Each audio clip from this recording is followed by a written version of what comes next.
చాలా వరకు Sunday school level నుంచి సుపరిచితమైన కొన్ని సందర్భాలు ఇవి.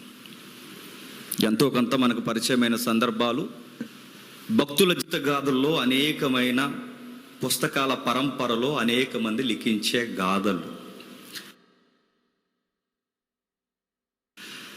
తెలిసిన అధ్యాయాలైనా తెలిసిన సందర్భాలైనా కాస్త మనం నేర్చుకోవాల్సిన సందర్భాలు ఇక్కడ ఉన్నాయి. మనందరికీ దేవుడు మనతో మాట్లాడే ముఖాముఖి సందర్భాలు ఉన్నాయి. ఆమె జీవితం బైబిల్ మోమాటం లేకుండా బయటపెట్టింది. ఆమె ఒక వేశ్య. ఆమెకు కొంతమంది టైటిల్స్ ఇచ్చారు. ఆ రోజుల్లో ఆస్థానంలో వేశ్యను వృత్తిగా వాడేవారు. కొన్ని మతాలలో, కొన్ని ధర్మాలలో, కొన్ని ప్రాంతాలలో, కొన్ని దేశాల్లో వారిని జోగినీలుగా ప్రకటించారు. ఆ జోగినీలు రాను రాను దేవాలయపు పరివారంతో పనులు తగ్గిన తర్వాత వాళ్ళు కొంతమంది సెక్సువల్ వృత్తిని, అంటే సెక్స్ని వర్క్గా తమను తాము ప్రకటించుకున్నారు. ఇక తర్వాత చాలా రూపురేఖలు దాల్చింది, రకరకాలుగా వెళ్ళిపోయింది, రకరకాల ప్రాంతాలకు పోయింది. మూలం ఏదైనా దేవుడి పేరు మీదే కొందరు స్త్రీలను కావాలని వేశ్యను చేసేవారు. వాళ్ళు ఏం చేయాలి? వారు సామంతుల యొక్క కోరికలు తీర్చాలి. మొట్టమొదటి దేవుడికి పెళ్లి చేస్తారో, ఆ తర్వాత దేవుడికి మాత్రమే పెళ్ళి. ఆ తర్వాత ఎవరైతే మోతుబరులు ఉన్నారో ఊర్లో పలుకుబడి ఉన్న ప్రతి ఒక్కరు వాళ్ళ దగ్గరికి పోయి వస్తుంటారు. అలాంటి జీవితం తనది. ఇంకా చెప్పాలంటే ఆ వృత్తి మీద బతుకుతుందా? తనకి అందరి ఇళ్లలో ఇల్లు ఇవ్వలేదు, కానీ ప్రాకారం పైన, అంటే ప్రాకారం అంటే తెలుసుగా, ప్రతి పట్టణానికి ఈ సెక్యూరిటీ వాల్స్ ఉండేవి. ఆ గోడ పైన, అంటే ఇది సిటీ అనుకోండి, ఈ చుట్టూ ఉన్న ఈ యొక్క వాల్ ఏదైతే ఉందో ఈ వాల్ పైన తన యొక్క హౌస్ ఉందంట. అంటే గోడ మీదే తన ఇల్లు ఉందంటే గోడ ఎంత ఉంటుందో మీరు అంచనా వేయండి. చైనా వాళ్ళ ఉంటుంది అన్నమాట. దాన్ని బ్లాకులుగా కడతారు. ఫస్ట్ సెకండ్ కట్టినప్పుడు బహుశా అంచనా ప్రకారం ఈ రెండిటి నడుమ ఆమె ఇల్లు ఉందని అంచనా. ఎందుకంటే బహుశా ఆమెను అందరిలో కలిసి ఉండడానికి ఇష్టపడలేదేమో. పైగా ఆమె కొటేషన్స్ ఇచ్చారు కొంతమంది. ఏమన్నారంటే ఆమె బహిరంగంగా పగల తక్కువ తిరుగుతుంది. మరో మాట చెప్పాలంటే ఆమె రాత్రులే మెలకువగా ఉంటుంది. మరో మాట చెప్పాలంటే ఆమె గురించి వ్యాఖ్యానాలు నేను చదివి నీకు చెప్తున్నాను. ఈమె పగటి జీవితం కన్నా రాత్రి జీవితమే ఎక్కువ ఉంది ఆవిడకి. ఎందుకంటే ఆవిడ వేశ్య. ఒక భర్త లేడు, ఒక గౌరవం లేదు, తనకంటూ పిల్లలు, సంసారం ఇవేమీ లేవు తనకి. అలాంటి టైంలో ఒక భయంకరమైన శబ్దాల పరంపర వినబడుతున్నాయి వార్తల వాళ్ళకి. త్వరలోనే మన దేశాన్ని ఇరుగు పొరుగు వారు కాదు కానీ దూర ప్రాంతం నుంచి, ఐగుప్తి నుంచి వస్తున్న ఇజ్రాయెల్ అని ఒక తెగ ఆక్యుపై చేయబోతుందని వినబడుతున్నాయి. త్వరలో ఇశ్రాయేల్ అని ఒక ప్రజానికం రాబోతున్నారు. ఆ ప్రజలు మన దేశాన్ని కైవసం చేసుకోబోతున్నారు. నా వృత్తి ఏమైపోతుంది? ఆ టెన్షన్ కాదు తనకి. వాళ్ళు వచ్చి వశపరుచుకుంటే నెక్స్ట్ నా లైఫ్ ఏంటి? ఆ టెన్షన్ లేవు తనకి. తన లైఫ్ అలా నడిచిపోతుంది. ఇది తప్పు, ఒప్పు, ఇది మంచిది కాదు, ఇది చెడు, ఇది రైట్, రాంగ్ అని చెప్పే ఒక వ్యూ తన ముందు లేదు. కానాను తెగలు చాలా భయంకరమైన తెగలు. నేను చాలాసార్లు చెప్పాను, కానాను తెగలు చాలా భయంకరమైన తెగలు. ఆ కానాను దేశం రికార్డెడ్గా మాట్లాడుకుంటే ఆ దేశం కూడా కానానుకు చెందినది, కానాను తెగలకు చెందినది కాదు. అది ఎప్పుడో భూమిలో అడుగులు పెట్టక ముందే, అక్కడ ఇంకా తెగలు లేకముందే అబ్రహాముకు దేవుడు వాగ్దానం చేశాడు. రికార్డెడ్గా భూమి ఎవరిదంటే అబ్రహాముది. ఇది అబ్రహాం నీకు చెబుతున్నాను, 400 ఫిగర్ గుర్తుపెట్టుకో, 400 సంవత్సరాల తర్వాత ఇదే గడ్డ మీదకి నీ పిల్లలను తీసుకొస్తాను. అప్పటి వరకు నీ పిల్లలు ఒకరి దగ్గర ఊడిగం చేస్తారు. వాళ్ళెవరో కాదు, ఐగుప్తి. వాళ్ళ దగ్గర ఎందుకు ఊడిగం చేస్తారంటే అక్కడ అబ్రహాంకి అంత ఎక్స్ప్లెనేషన్ ఇవ్వలేదు, కానీ వీళ్ళకి కొన్ని గుణపాఠాలు నేర్పించాలి. ఎందుకంటే వీళ్ళ కళ్ళు తినేసి ఇక్కడ ఉండవు, నెత్తి మీదకి పోతాయి. నువ్వు వెళ్ళిపోతావు, యెహోషువ వస్తాడు. యెహోషువ ఈ ప్రాంతాలు ఈ పరంపర జరుగుతున్నప్పుడు అప్పటికే వీళ్ళు జరిగించాల్సిన ఈ యెహోషువ నీ నాయకత్వానికి ముందే గుర్తుపెట్టుకో, వీళ్ళు చాలా విషయాలు అంటే క్షమించండి, నువ్వు వెళ్ళిపోతావు, నీ కొడుకు వస్తాడు, నీ కొడుకు వెళ్ళిపోతాడు, నీ మనవడు వస్తాడు, నీ మనవడు వెళ్ళిపోతాడు, ఆ తర్వాత 12 మంది కొడుకులు వస్తారు. వీళ్ళ జనాంగం అభివృద్ధి పొందుతారు, వీళ్ళ కళ్ళు నెత్తికెక్కుతాయి, వీళ్ళ ఐగుప్తిలో బానిసలైపోతారు. తర్వాత ఒక నాయకుడిని పుట్టిస్తాను, ఆ నాయకుడి ద్వారా నడిపిస్తాను, ఆ నాయకుడు వెళ్ళిపోతాడు. మరలా ఆ నాయకుడికి నమ్మిన బంటు, నమ్మకమైన ప్రియ కుమారుడు లాంటి వాడు యెహోషువ ఉంటాడు. ఆ టైంలో మళ్ళీ ఇక్కడికి వస్తారు. అప్పటి వరకు వీళ్ళని రాసేస్తాను కిందే సార్. అయితే చాలామంది ఈ మధ్య లీగల్ ఆర్గ్యుమెంట్ చేస్తున్నారు. ఏమనంటే ఏమి యెహోవా దేవుడు అండి, వాళ్ళ దేశాన్ని లాగేసి వీళ్ళకి ఇచ్చేయడం, వీళ్ళ దేశాన్ని లాగేసి వాళ్ళకి ఇచ్చేయడం, ఇదేమన్నా లా సంబంధించిన సరి అయిన ఫైట్ అనేది, లీగల్ ఫైట్ అనేది? కానాను వారి దేశాన్ని లాగేసుకుని వీళ్ళకి ఇచ్చేయడం ఏంటంటే, నేను అడుగుతున్నాను, నీకు మూలాలు తెలియక పెద్దేదో లీగల్ ఏజెంట్లా మాతో మాట్లాడుతున్నావు. మూలాలు ఏంటో తెలుసా? అసలు కానానులో ఎవడు అడుగులు పెట్టక ముందే, అంటే కానానులో ఇంత జాతి విస్తరించక ముందే, ఆ తెగలో ఎవరు ఇంకా పునాదులు వేయక ముందే, అబ్రహాం ఇంకా పుట్టక ముందే దేవుని సంకల్పం ఆ భూమి మీద ఉంది. మొరియా పర్వతాల మీద తన కుమారుడు బలి కావాలన్న తన చిత్తం ఉంది. ఆదాం ఇంకా పండు తెంచక ముందే ఎక్కడ బలియాగం, ఈ ప్రపంచ పటం మీరు ఎప్పుడైనా చూడండి, ప్రపంచ పటం ఉంటుందిగా, వరల్డ్ మ్యాప్. ఆ ప్రపంచ పటానికి మధ్యస్థపు భాగం జెరూసలేం ఇజ్రాయెల్. ఆ ఇజ్రాయెల్ సెంట్రల్ ఏరియాలో ఉంటుంది. ఆ సెంట్రల్ ఏరియాలో తన కుమారుడు శిలువ యాగం జరగాలన్నదే దేవుని చిత్తం. ఏదైనా తోటలో మంచి చెడు తెలియనిచ్చు వృక్ష ఫలములకు చెట్టు వేయకముందే, జీవవృక్ష ఫలములు వేయకముందే, చెట్టు తోట ఆదాము ఎవరు లేకముందే, అనాది సంకల్పంలోనే పండు తెంచకముందే మన కొరకు ఒకరు తెంచబడాలి, తుంచబడాలి, బలి చేయబడాలని దేవుడు ఎప్పుడో నాటాడు. ఆయన పేరు మెస్సయ్య. ఇదంతా ఒక ఇంటర్నల్ లింక్, ఇది ఒక ఇంటర్నల్ డాక్యుమెంట్లా ఒకదానికొకటి అవినాభావ సంబంధం ఉంది. ఈ విషయాన్ని మనం చదువుతున్నాం. ఇక్కడ చరిత్ర మనకు అర్థం కావాలంటే కొంచెం మళ్ళీ వెనక్కి వెళ్ళాలి. ఈవిడెవరు? కానాను ఏరియాకి చెందింది. ఎవరు? కానాను ఏరియా. కానాను ఏరియా అంటే, కానాను అనగానే బైబిల్ చదివితే మీకు అట్నే స్ట్రైక్ అవ్వాలి. కానాన్ అంటే ఎవడో ఉన్నాడు. కానాను అంటే ఎవడున్నాడు? నావోహు కొడుకులు ఉన్నారు, గుర్తుందిగా. నావోహుకి సేము, హాము, యాపెతు. సేము, హాము, యాపెతు అంటే ప్రపంచానికి ఏ జనాంగం రావాలన్నా అక్కడి నుంచే రావాలి. ఎక్కడి నుండి? నావోహు కుటుంబం నుంచి రావాలి. సేమ్, హాము, యాపెతు. మధ్యలో ఉన్నాడుగా, ఎవడాడు? హాము. హాము ఎవడెత్తున్నాడు? సేమ్, హామ్. ఈ ఆముకు పుట్టినోడే మరో కొడుకు కానాన్. ఎవడు? కానాను. ఆ కానానుకు పుట్టిన వారే కొడుకులు కానానీయులు. ఆ కానానీయుల తెగలో నుంచి వచ్చినదే చెప్పండి, రాహాబును వేశ్య. మరి వీళ్ళకి యెహోవా తెలియలే కదంటే ఎట్లా తెలుస్తారు? యెహోవా తెలిసే అవకాశం లేదు వీళ్ళకి. ఎందుకంటే వీళ్ళ కళ్ళు నెత్తికెక్కే ఆ నిమ్రోద్ గారి టైంలో వీళ్ళందరూ కలిసి అక్కడ నిలబడి వీళ్ళు ప్రకటించారట, ఏమని? మనం ఎక్కడికి చెదిరిపోకుండా పేరు సంపాదించుకుందాము రండి అని ఒక టవర్ కట్టారు. టవర్ తెలుసుగా, ఎక్కడే చెప్పాను మీకు, ఒక పెద్ద టవర్ కట్టారు. ఆ టవర్ని దేవుడు పడగొట్టాడు.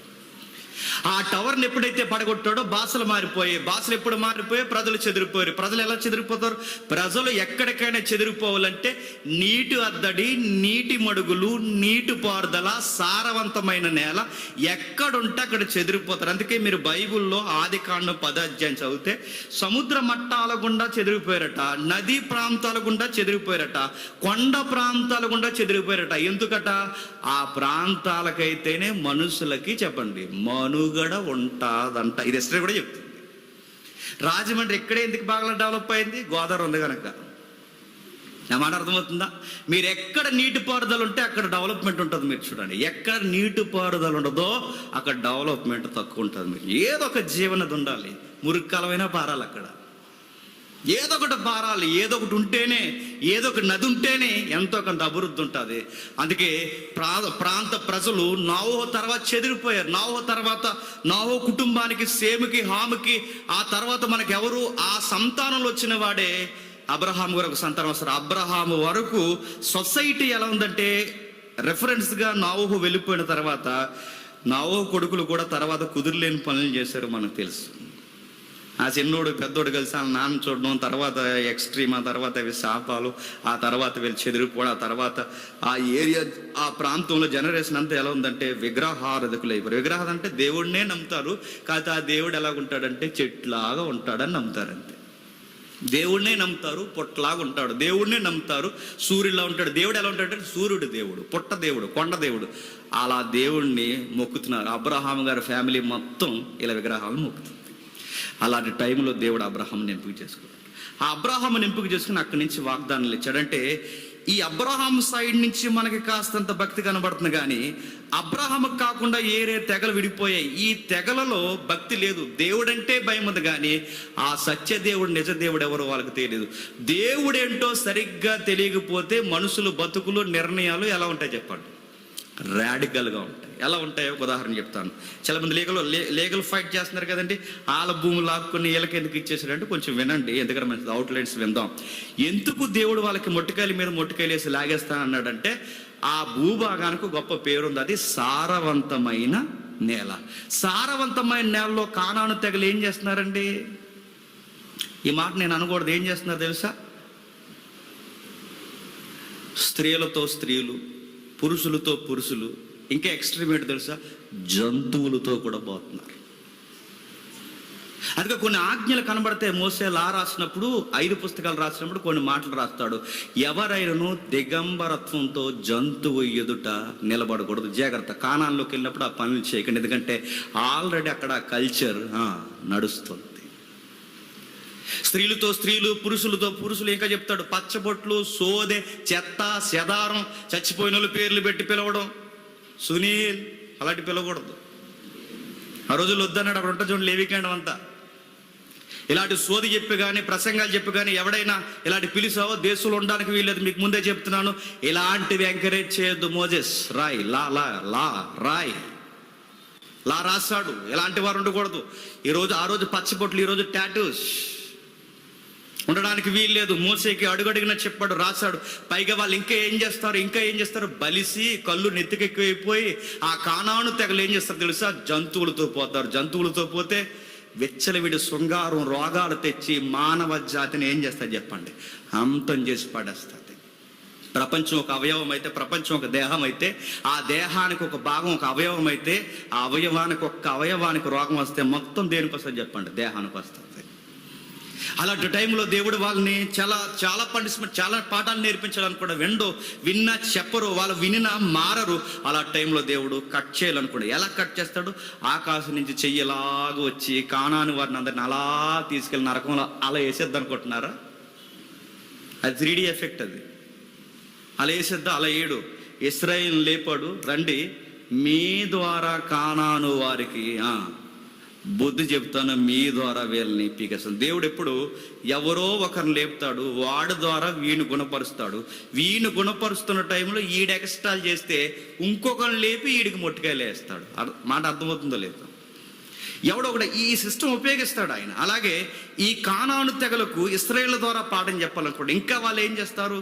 మీరు ఇంటికి వెళ్ళిన తర్వాత చదవండి, మన టైం తక్కువ ఉంది. ఇంకా వాళ్ళు ఏం చేస్తారంటే పసిపిల్లను అగ్నిగుండాలు దాటిస్తారు. పసిపిల్లని అగ్నిగుండాలు దాటించడం అంటే, అగ్నిగుండాలు అంటే మన ఇండియన్ టెర్మినాలజీలో నిప్పుల మీద నడుస్తారు, అది కాదు. అగ్నిగుండాలు దాటించడం అంటే పుట్టిన బిడ్డని, నెలల బిడ్డని అలా తీసుకెళ్ళి అక్కడ ఒక దేవుడు ఉంటాడు, విచిత్రమైన దేవుడు. ఎక్కడి నుంచి దూడ, ఎక్కడి నుంచి ఎద్దు. ఈ ఎద్దు ముఖం ఇలా ముందుకుంటుంది అనమాట. ఎక్కడి నుంచి కిందకి మనిషి ఉంటాడు, అదో దేవుడు కానానులకి. ఆ దేవుడు ఎలా ఉంటాడు? ఆడు ఎలా కూర్చుని ఉంటాడు. ఆ దేవుడిని ఆడిని రాగితో చేస్తారు. రాగి ఆడు ఇలా పెద్ద బొమ్మ అనమాట. ఇప్పుడు ఇల్లు ఎంత ఉందో ఇంచులో సకానికి అంత పెద్ద బొమ్మ ఉంటుంది. ఇంత పెద్ద బొమ్మ అలా పైన కూర్చుని, ఎంత ఎద్దు ముఖం ఇలా వేసుకుని ఆడు అలా కూర్చుని ఉంటాడు ఇలా దేవుడు. అక్కడ పూజారులు ఉంటారు, కానాను పూజారులు. వీళ్ళందరూ మాలతాళాలు, మేళతాళాలు అన్నీ చేస్తారు, రకరకాల తైతెక్కలన్నీ ఆడతారు. ఈ లోపల వాళ్ళకి పంటలు బాగా పండాలి, ఈ లోపల వాళ్ళకి కడుపులు బాగా నిండాలి, వాళ్ళకి సమృద్ధి రావాలి. ఇలా టైంలో అన్నీ రావాలంటే దేవతని శాంతింపు చేయాలి. ఎవరు దేవత? కూర్చున్నాడు దూడదేవుడు, ఆడే. ఆడిని శాంతింపజేయాలి. శాంతింపజేయాలంటే ఏం చేయాలి? మన తొలుసూలు సంతానమైన పిల్లల్ని అగ్నిగుండం అంటే తీసుకెళ్ళి అగ్నిలో దేవుడికి ఆరతి చేయాలి. లోపల ఈ ఖాళీ ప్రదేశం ఉంటుంది, ఈ దేవుడికి లోపలంతా వెనకాల ఖాళీ ప్రదేశం చేస్తారు, ఆ దేవుడిని ఎండుతో చేస్తారు, లోపల నిప్పులు వేస్తారు. మనకి ఇటుకలు బట్టిలో నిప్పులు పెడతారు సార్, ఎర్రగా నిప్పులు బట్టి అంత ఎర్రగా అంత ఉష్ణోగ్రత లోపల వెలిగిస్తారు. నిప్పులు వేసి బాగా వెలిగిస్తుంది. తర్వాత రాకుండే గుణం త్వరగా వేడెక్కిపోద్ది. ఆ వేడెక్కిన వేడిగా ఎర్రగా అయిపోయిన రాగి విగ్రహం మీద ఆ చేతులు ఇలా సాసి కూర్చుంటుందిగా, ఆ చేతుల్లో ఈ బిడ్డను పట్టుకెళ్ళి అలా పెట్టేస్తారు. గుప్పును బూడిదైపోయి రాలిపోతుంది. అది చూపిస్తున్నాడు చూడండి, గుప్పున బూడిదైపోయి ఒకేసారి రాలిపోద్ది. ఇలాంటి పిచ్చి పనులన్నీ చేస్తున్నారండి ఎవరు? కానాను వారు. ఇలాంటి వాళ్ళని తీసేయాలంటారా ఉంచాలంటారా చెప్పండి? తీసేయాలి. పైగా ఈ భూభాగం పేరెవరిది? అబ్రహాంకి ఇచ్చాడు. ఈ లోపల వీళ్ళు ఉన్నవారు కుదురుగా ఉండాలిగా. వీళ్ళంతా ఏం చేస్తున్నారు? జంతువులతో పోతున్నారు, స్త్రీలతో స్త్రీలు పోతున్నారు, పురుషులతో పురుషులు పోతున్నారు, రకరకాల పనులు చేస్తున్నారు. మానవ అభివృద్ధికి కారణమైన శిశువుల్ని ఇలా మూఢనమ్మకాల పేర్లతో చంపేస్తారు. అలా టైంలో దేవుడు కానాను భవిష్యత్తుని తీసేయడానికి కానాన్ని, ఇక కానాను తెగలు సూర్యుని కింద ఉండకూడదు. ఎందుకంటే ప్రమాదం సొసైటీకి వీళ్ళు.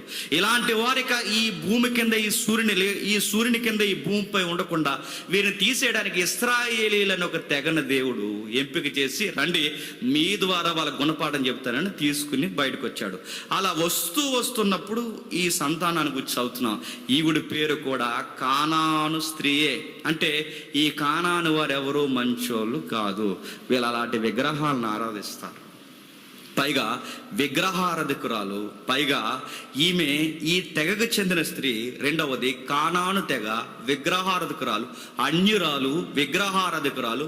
మూడవది ఆ టైంలో ఆ స్త్రీని ఆట బొమ్మగా చూసే చెప్పండి ఒక తెగకి చెందిన కాలం. ఇలాంటి టైంలో ఆ ఏరియాలో ఇప్పుడు జరుగుతున్న పరిస్థితులు మనం చదువుతున్నాం. ఇప్పుడు 2వ అధ్యాయం. నూను కుమారుడైన యెహోషువ ఏగులు వారిని 2 మనుషులను పిలిపించి, మీరు పోయి నూను కుమారుడైన యెహోషువ. నూను గారికి ముందు నాయకుడు ఎవరండి? మోసే. ఎవరు? నూను కుమారుడు. అంటే యెహోషువకు ముందు నాయకుడు ఎవరు?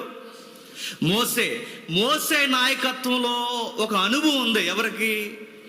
యెహోషువకి. ఏ అనుభవం ఉంది? ఏ దేశం మీదుగా మనం పోతున్నప్పుడు, ఏ దేశం మీదుగా మనం వెళుతున్నప్పుడు ఆ దేశం యొక్క బలము బలహీనతలేంటో మనం తెలుసుకోవాలని ఈ ఎక్స్పీరియన్స్ ముందు చేసింది ఎవరండి? మోసే గారు. ఆ ఎక్స్పీరియన్స్ గుర్తుంది కనుకే సేమ్ ఇంప్లిమెంట్ చేస్తున్నాడు. ఎవరు? యెహోషువ గారు. అంటే గతంలో గురువు గారు ఏ దేశం మీదకి వెళ్ళినా అలాగే ఆ వాకప్ చేసేవాడు. అప్పుడు 12 మందిని పంపించాడు, గుర్తుంది కదా. 12 గోత్రాల నుంచి 12 మందిని ఎంపిక చేసి 12 మంది కర్తలను బయటికి లాగి వెళ్ళి ఆ దేశంలో బలాలేంటో బలహీనతలేంటో, పంట ఏంటో, దిగుబడి ఏంటో, ఎగుబడి ఏంటో మొత్తం చూసిరండి అని పంపించాడు. ఇప్పుడు అదే మెథడు యెహోషువ ఉపయోగిస్తున్నాడు. ఎందుకు ఈ పాయింట్ నేను నొక్కుతున్నానంటే, ఈ రోజుకి ఇజ్రాయేల్ మొసాద్ అని ఒక టీంకి ఈ సిస్టమ్ ఉపయోగిస్తుంది. తెలుసా? వార్తలు చూస్తున్నారా? నిన్న మొన్న ఒకరిని లేపేశారు, చూసారా? ఈ మోసాద్ అనే టీం ఉంటుందండి. ఆ లేపేశారని అందరికి అర్థమవుద్ది, కానీ ఎవిడెన్స్ ఉండదండి.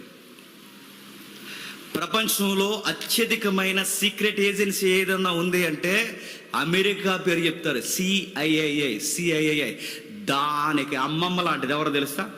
Mossad team. ఆ టీము ఎక్కడి నుంచి, వీళ్ళ బీజాలు ఎక్కడవంటే మొన్న పుట్టిందని అంటారు. కాదు, వీళ్ళ బీజాలు ఎక్కడవో తెలుసా? మోజెస్.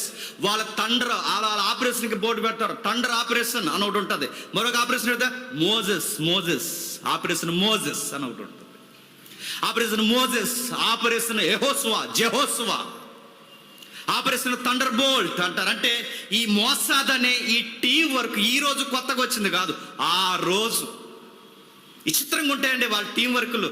వాడి దేశంలో బాగా గుర్తుపెట్టండి, వాళ్ళు ఇక్కడికి వచ్చి, నేను ఈ మాట అనకూడదు, ఏ దేశం కన్నా వెళ్ళి ఈ దేశం మనకు వ్యతిరేకంగా ఉందంటే దేశంలో ఎవరిని ఏమనరు, ముందు దేశంలో ఉన్న ప్రధానమంత్రి లేపెత్తారు. మన దేశానికి వచ్చి మన ప్రధానమంత్రిని ఎప్పుడు చంపేశారో మనకే తెలియదు. అలా ఉంటుంది వాళ్ళ పని. ఇంకా విషయం చెప్పినా, నిన్న మొన్న చంపేశారు ఇరాన్, ఇరాక్, ఆ పక్కన లెబనాన్, ఈ పక్కన సౌదీ అరేబియా, అటేపు ఈజిప్ట్, ఈ కిందికి పోతే ఇంకా అరబ్ దేశాలు, సౌదీ అరేబియా, ఇన్ని ప్రాంతాలు ఎలా చుట్టూ దేశానికి ఆ దేశానికి శత్రు వర్గాలు ఉంటాయండి. మధ్యలో కోడి పిల్లకి ఎంత ఉంటుందండి ఇజ్రాయెల్ దేశం. ఇంతే.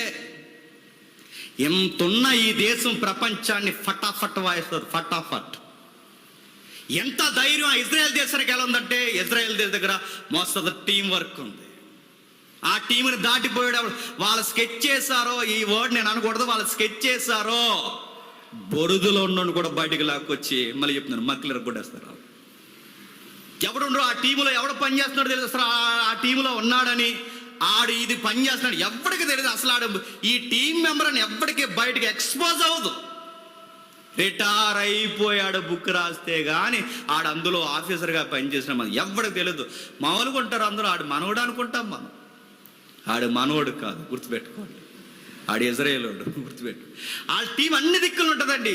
మీకు మీరు నమ్ముతారు లేదో, ప్రతి ప్రాంతంలో వాళ్ళ ఇంటెలిజెన్స్ డిపార్ట్మెంట్ పనిచేస్తుంది. వాళ్ళ ఎవడో వచ్చాడు మోసద టీం నుంచి వచ్చి నన్ను చంపేయడం, మీరు వెళ్ళనిస్తారా? వెళ్ళనిస్తారంటే మీరు గొప్ప భక్తులు అన్నమాట. వెళ్ళనిస్తారా? ఎంతో కొంత డిఫెన్స్ చేస్తారు కాబట్టి ఆడిని వెళ్ళనిస్తారా? పట్టుకుంటారా? ఏదో చేస్తారు కాడిని. మా వాడిని ఎలా చంపేస్తారు? వెళ్ళనిస్తారా? వెంటనే చనిపోయిన పట్టుకో, వాళ్ళు వెంటనే చంపరు. గుర్తుపెట్టుకుని అన్ని ఆపరేషన్లు ఒకలా వెంటనే చంపరు.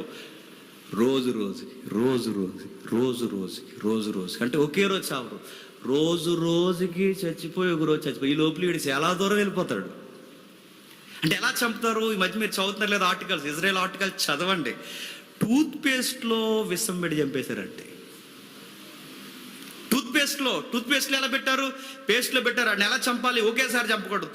టూత్పేస్ట్లో విషం పెట్టారు. విషం పెట్టినప్పుడు ఎలా ఒకసారి ఇలా తోముకున్నానే చచ్చిపోడు. ఆ విషాన్ని ప్రత్యేకించి తయారు చేశారు. ఆ పాయిజన్ ఎలా ఉంటుంది తెలుసా? రోజు మొహం కడుకుంటాడు కదా, రోజు కొంచెం కొంచెం వెళ్తుంది అనమాట లోపలికి. అలా 4 మినిట్స్ లోపల కొంచెం కొంచెం లోపలికి వెళ్ళి ఒక వారం రోజుల తర్వాత బాగా బలంగా పనిచేస్తుంది. బయట చెక్ చేసుకుంటే ఏదో ఫుడ్ ఎలర్జీ ఏదో జరిగింది, లేదా ఫుడ్ పాయిజన్ జరిగింది అనుకుంటాం. కానీ లోపల డాక్టర్లు ఈ జర్మనీ డాక్టర్లు అందరికి చూపిస్తే ఏదో జరిగింది, ఆహారం పడలేదు అనుకుంటున్నారు. కానీ వాడు రోజు రోజుకి రక్తపు వాంతులు అవుతున్నాయి. లోపల గుండెలో ప్రవేశించాల్సిన రక్తం గుండె బయటికి వెలువరించడం జరిగింది. తలూడిపోయింది. వాడు పెద్ద తీవ్రవాదులకే నాయకుడు.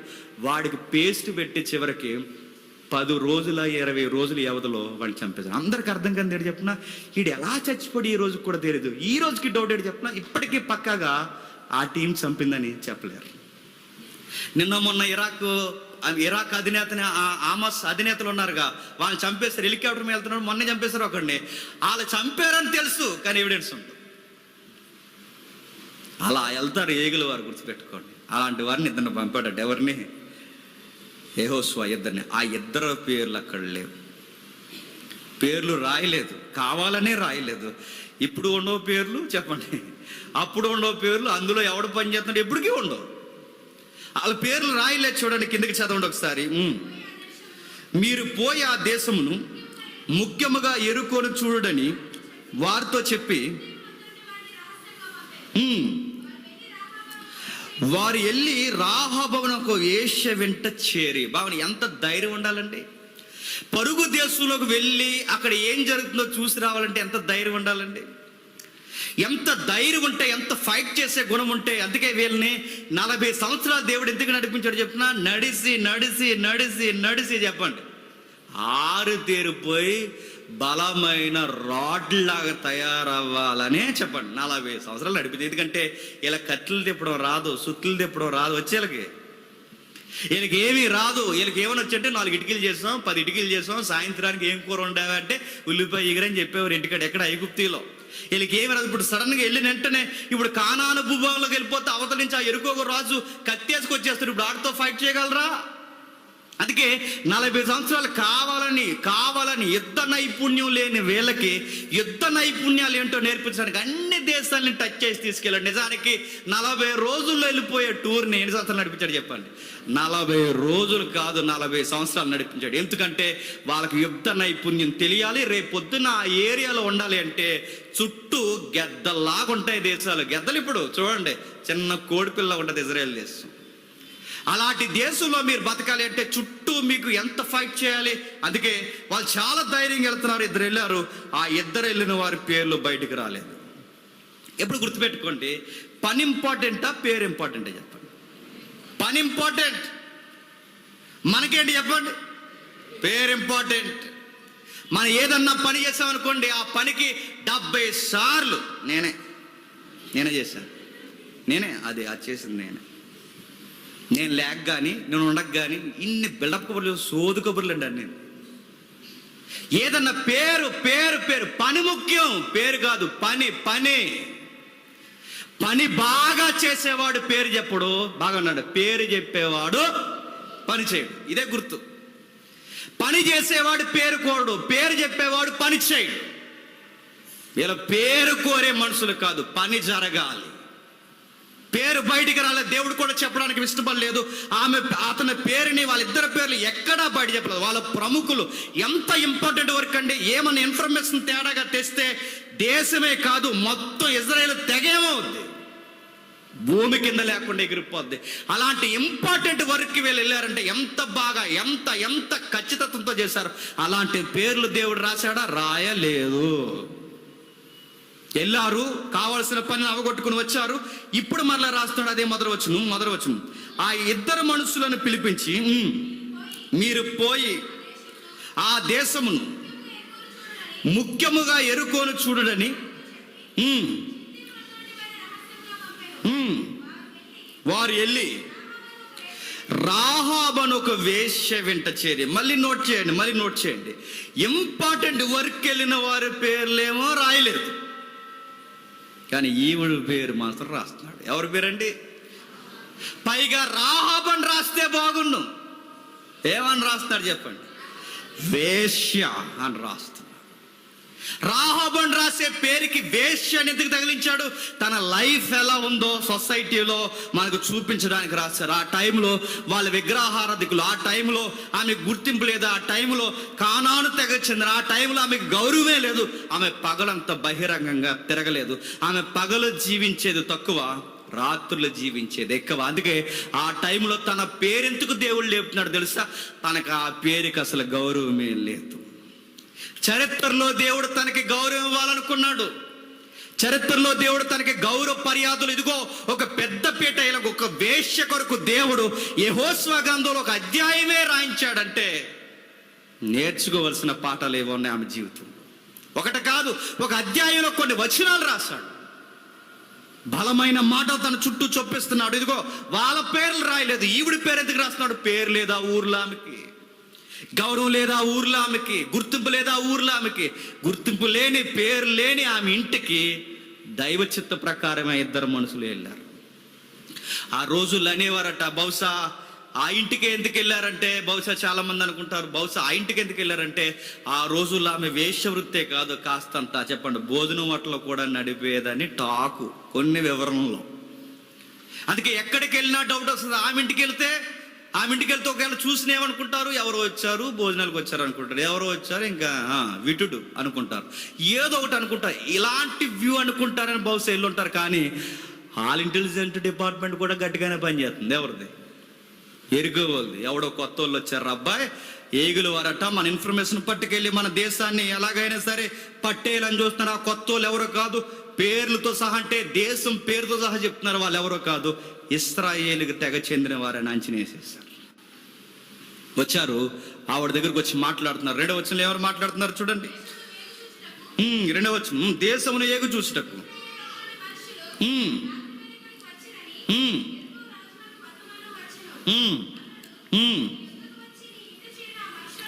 నీ యొద్దకు వచ్చి నీ ఇంట చేరిన ఆ మనుషులను ఎలుపులకు తీసుకొని రమ్ము, వారి ఈ దేశమంతటిని వేగు చూసుటకే వచ్చిరా. నేను మనుషులను పంపగా ఆ స్త్రీ ఆ ఇద్దరు మనుషులను తోడుకొని వారిని దాసిపెట్టి, మనుషులు నా యొద్దకు వచ్చిన మాట నిజమే, వారు ఎక్కడి నుండి వచ్చిరో నేను ఎరుగను. చీకటి పడుచుటగా గవిని వేయబడు వేళను ఆ మనుషులు ఎలుపలకు వెళ్ళిరి, వారెక్కడికి పోయిరో నేను ఎరుగను. బాగా వినండి, నిజం చెబుతుందా అబద్ధం చెబుతుందా చెప్పండి? అబద్ధం చెప్తుంది. అబద్ధం చెప్పే ఆవిడ్ని దేవుడు ఎందుకు ఇష్టపడ్డాడండి? అసలు 10 ఆజ్ఞల్లో ఒక ఆజ్ఞ ఏంటండి? అబద్ధం ఆడకూడదు. దేవుడి యొక్క శాసనాల్లో ఒక శాసనం అడుగడుగునా కనిపించింది, అబద్ధము ఆడకూడదు. మరి అబద్ధం ఆడుతున్న దేవుడు నీవుడిని ఎందుకు మెచ్చుకున్నాడు? చాలా మంది లాజిక్లో ఉపయోగించి ఆ రోజు రాహాబు అనే వేశ్య అబద్ధం ఆడినప్పుడు దేవుడు ఆమెను క్షమించలేదా, చేర్చుకోలేదంటే నువ్వు వేశ్యవా అని అడుగుతున్నాను. ఒక విషయాన్ని నువ్వు అప్లై చేసుకున్నప్పుడు అన్ని అప్లై అవుతాయి, గుర్తుపెట్టుకో.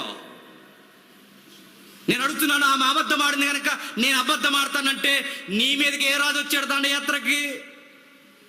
మిల్లుని ఆక్యుపై చేయడానికి పాకిస్తాన్ నుంచి ఎవడని వచ్చాడా? మీరెందుకు దాన్ని అప్లై చేసుకుంటున్నారు అంటే ఆవిడ అబద్ధం ఆడింది కనుక అయినా ఆవిడని అప్లై చేసుకోవడం ఏంటి? ఆవిడ ఒక అన్యరాలు, అప్పటికి ఆవిడకి ఇంకా పూర్తి విశ్వాసము, బాగా వినండి, ఆవిడ పూర్తిగా దేవుణ్ణి పూర్తిగా విశ్వసించి ఇజ్రాయెల్లో కట్టబడిన స్త్రీ కాదు. ఇంకా అరకొర జీవితం ఉందానికి వేశ్యవృత్తి జరిగిస్తుంది. ఇంకా తన జీవితాన్ని ఎక్కడి వరకు మాదిరిగా తీసుకుంటావు? అబద్ధాల మాదిరి ఏంటి నీకు? బైబిల్ ఎలా చెప్పాడు, ఏమని చెప్పాడు చూడండి. కీర్తన గ్రంథం 5వ అధ్యాయం, కీర్తన గ్రంథం 5వ అధ్యాయం 6వ వచనం. కీర్తన గ్రంథం 5వ అధ్యాయం 6వ వచనం. అబద్ధమాడు వారిని నీవు నశింపచేయదు. ఏంటట? అబద్ధమాడు వారిని నీవు నశింపచేయదు. అబద్ధమాడు వారిని నువ్వు నశింపచేయదు. అబద్ధాలు ఆడేవాడిని దేవుడు నశింపచేస్తే, బాగా వినాలి, మరి ఈవుడిని ఎందుకు నశింపచేయలేదు? అబద్ధాలు ఆడేవాడిని వదలగా అబద్ధాలు ఆడేవాడిని నశింపజేస్తారు. చాలా మందిని గమనించండి, చిన్న విషయాలకి అబద్ధాలు ఆడేస్తారండి. చిన్న విషయాలకి, చీటికి మాటికి అబద్ధాలు, ప్రతి దానికి అబద్ధాలు. అరే దీనికి అబద్ధం అవసరం లేదన్న దానికి కూడా అబద్ధం. అలానే అవసరం ఉన్న దానికి ఆడమని కదా, ఓడంటే ఓడంటారు. దేనికి అవసరం లేదు, ప్రతి దానికి అబద్ధం అబద్ధం అబద్ధం అబద్ధం. మరో మాట గమనించండి, యెహోవా తన ప్రజలను అబద్ధాల ద్వారా రక్షించుకునే చేతగాని దేవుడు కాదు. మరలా గమనిక. యెహోవా అబద్ధాల ద్వారా తన దాసులను రక్షించుకునే చేతగాని అబద్ధాల దేవుడు కాదు. అసలు అబద్ధాల ద్వారా తన ప్రజలను రక్షించుకోవాల్సిన అవసరం యెహోవాకు లేదు. ఆయన అవసరమైతే శత్రువులు గుండెలు అదిరిపోయేలా ఎర్ర సముద్రాన్ని సీరేస్తాడు, ఎరుకో గోడల్ని పడగొడతాడు, సూర్యచంద్రుల్ని ఆపేస్తాడు, తన ప్రజల్ని కాపాడడానికి అవసరమైతే వర్షం పడకుండా నిలిపేస్తాడు, సముద్రం మీద నడిచొస్తాడు, సముద్రాన్ని అదుపు చేస్తాడు, ఎలా అయినా మార్చగల. అలాంటి ఆయనకి ఇంత శక్తి సంపన్నత కలిగిన వాడికి, సార్వభౌమ అధికారం కలిగిన వాడు, ఒక ఆడది, ఒక స్త్రీ లేదా ఒక తల్లి, ఒక వ్యభిచారి ఆమె అబద్ధం ఆడితే వేరే గుడ్డమ్మ నీ అబద్ధం వల్ల నా పిల్లలు బతికారు అంటాడా? నువ్వు ఆడిన అబద్ధమే, నేను ఆడిన అబద్ధమే, ఎవడవాడిన అబద్ధమే. అబద్ధమే. ఇక అబద్ధంలో నీతి లేదు. ఈ నీతిని బట్టి అబద్ధాన్ని కొట్టేయడానికి లేదు. అబద్ధం ఆడకూడదు. బైబుల్ ఇంకా క్రొత్త నిబంధనలో చెప్పాడు, ఏమని చెప్పాడు? మీ మాట అవునంటే అవును, ఇంకేరే మాట మాట్లాడకండి. తెలుసు అంటే తెలుసు, తెలియదంటే తెలియదు. దొంద అర్థం చెప్పుకో. కొంతమంది మొండు తిన్న పాములాగా, నోట్లో మొండు తిన్న పాములాగా ఏం చెప్పరు, ఏదో చెప్పు మాకు. తెలివితేటలా అయ్యి అని అడుగుతున్నాను, తెలివితేటలు అయ్యి ఏదో ఒకటి చెప్పు. నువ్వు అన్నా కూడా అబద్ధమే. నేను మళ్ళీ చెప్తున్నాను, అబద్ధం ఆడకూడదు. అబద్ధం ఆడడానికి వీల్లేదు. మరి అబద్ధం ఆడిందిగా ఈవిడ ఎందుకు? దేవుడు తన అబద్ధాన్ని లెక్కల్లోకి తీసుకోలేదు, ఆమె విశ్వాసాన్ని లెక్కల్లోకి తీసుకున్నాడు. ఏమని నమ్మింది? ఆమె మాట్లాడుతున్న మాట చూడండి. 2వ అధ్యాయం 9వ వచనం నుండి, 2వ అధ్యాయం 9వ వచనం నుండి. యెహోవా ఈ దేశమును మీకు ఇచ్చుచున్నాడనియు, మీ వలన మాకు భయం పుట్టిననియు, మీ భయం వలన ఈ దేశము నివాసులందరికీ ధైర్యము చెడుననియు నేను ఎరుగుదును. మీరు ఐగుప్తి దేశం నుండి వచ్చినప్పుడు మీ ఎదుట యెహోవా ఎర్ర సముద్ర నీరుని ఎలాగ ఆరిపోజేసెనో, యొర్దాను తీరమునున్న అమోరీల ఇద్దరు రాజులైన సీహోనునకును ఓగునకును మీరేమి చేతురో, అనగా మీరు వారిని ఎలాగ నిర్మూలన చేసిరో ఆ సంగతి మేము వింటిమి. కింద వచ్చును, మేము వినినప్పుడు మా గుండెలు కరిగిపోయాను. వినినప్పుడు బాగా వినండి. ఈమె ఏమి బలంగా నమ్ముతుందో తెలుసా? యెహోవాను గూర్చిన సంగతులు విన్నది అంతే. ఇక్కడ ఒక మాట తగిలించవచ్చండి. చూసిందా ఎర్ర సముద్రం పాయలవడం? చూడలేదు, విన్నాది అంతే. శత్రువులు ఎలా ఒరిగిపోయారో చూసిందా? విన్నాది. విన్న ఆమె చాలా బలంగా నమ్మిందట. ఎంత బలంగా? చూసి నమ్మేవారి కన్నా ఇశ్రాయేలు చూశారు, ఎర్ర సముద్రం పాయలవడం చూశారు, అరణ్యంలో రాలారు. చూసినోలే నిలబడలేదు. వచ్చిన వారు ఎంతమంది అయ్యంటే ఆ తరంలో 2 తప్ప చూసిన వారు మెజారిటీ 99% అరణ్యంలో రాలిపోయారు. చూసిన వాళ్ళు రాలిపోయారు. చూడని తల్లి బలంగా నమ్ముతుందంట, యెహోవా గొప్పోడు అని. మనసుకుండే రోగం ఏంటో తెలుసా? మనసుకుండే రోగం మన కళ్ళ ముందు అన్నీ జరిగితే మనకి ఎదవగారాపం ఎక్కువైపోద్ది. అందుకే విలువ ఎదురుగున్న వాళ్ళకన్నా చెప్పండి దూరంగా ఉన్న వాళ్ళకి ఎక్కువ తెలుస్తుంది. దేవుడు రోజు అన్నం పెట్టి, దేవుడు రోజు నీళ్లు పెట్టి, దేవుడు రోజు వాళ్ళకి కావలసినవన్నీ ఇస్తే వీళ్ళ కళ్ళు నెత్తికెక్కిపోయి దేవుడు లోకు కట్టారు. వీళ్ళు నీళ్ళు ఇస్తావా, మమ్మల్ని చంపేయడానికి తీసుకొచ్చావా? అన్నం పెడతావా, మమ్మల్ని చంపేయడానికి తీసుకొచ్చావా? మాంసం ఇవ్వ మోసెస్, బుత్తాలు వాళ్ళ బుర్రకెక్కలేదు.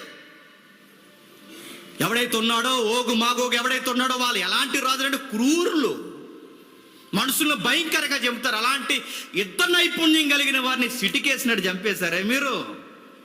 ఇలాంటి వండర్స్ వాళ్ళ ముందు జరిగితే చూసిన వాళ్ళందరూ బలంగా నమ్మలేదట. విన్నది విని బలంగా నమ్మేసింది. దేవుడు తనలో ఇష్టపడింది ఏంటో తెలుసా? తాను బలముగా నమ్మింది.